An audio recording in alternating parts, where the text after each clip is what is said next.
दोस्तों, भारत की राष्ट्रपति महामहिम द्रौपदी मुर्मू जी ने माननीय सुप्रीम कोर्ट को प्रेसिडेंशियल रेफरेंस के थ्रू ये कंसीडर करने को बोला है कि क्या सुप्रीम कोर्ट जुडिशियल ऑर्डर के थ्रू प्रेसिडेंट और गवर्नर के ऊपर टाइमलाइन फिक्स कर सकती है। मतलब अगर कोई बिल विधानसभा और लोकसभा से पास होके गवर्नर या प्रेसिडेंट के पास जाता है तो क्या एक फिक्स टाइम में उसको प्रेसिडेंट की साइन कर देना जरूरी है।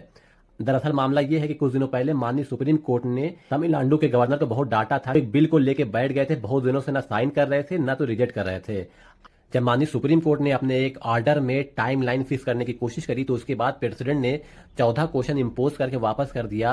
और एग्जीक्यूटिव का यह कहना है कि जब संविधान में ऐसा कोई प्रोविजन नहीं है, कोई टाइम लाइन में स्पेसिफाई नहीं करी गई है कि प्रेसिडेंट या गवर्नर को कितने दिनों के अंदर सिग्नेचर करके बिल को एक्ट में तब्दील कर देना है, तो जुडिशियल ऑर्डर के सहित सुप्रीम कोर्ट ऐसा कैसे कर सकती है।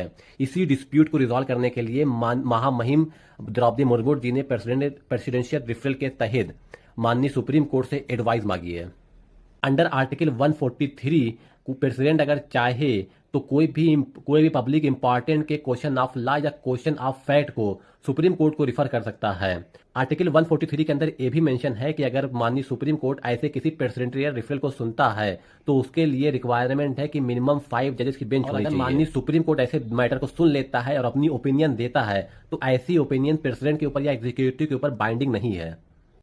अब इस टॉपिक से आपके लिए इंपॉर्टेंट क्वेश्चन ये जनरेट हो सकता है कि सुप्रीम कोर्ट के जुरिडिक्शन कितने टाइप के होते हैं, एडवाइजरी जुरिडिक्शन क्या होता है, उसकी रिक्वायरमेंट क्या होती है, साथ अगर प्रेसिडेंशियल रेफरेंस का ओपिनियन माननीय सुप्रीम कोर्ट देता है तो क्या वो बाइंडिंग है या नहीं है, उसकी लीगल वैल्यू क्या होती है। इंपॉर्टेंट क्वेश्चन ये हो सकता है कि supreme court under article 142 executive को किस लेवल तक डायरेक्शन दे सकती है। यहाँ पर यही क्वेश्चन रेज हो रहा है कि जब संविधान में कॉन्स्टिट्यूशन में ऐसी कोई टाइम लाइन स्पेसिफाई नहीं करी गई है तो माननीय सुप्रीम कोर्ट 142 के पावर को यूज करके क्या कोई टाइम लिमिट फिक्स कर सकता है।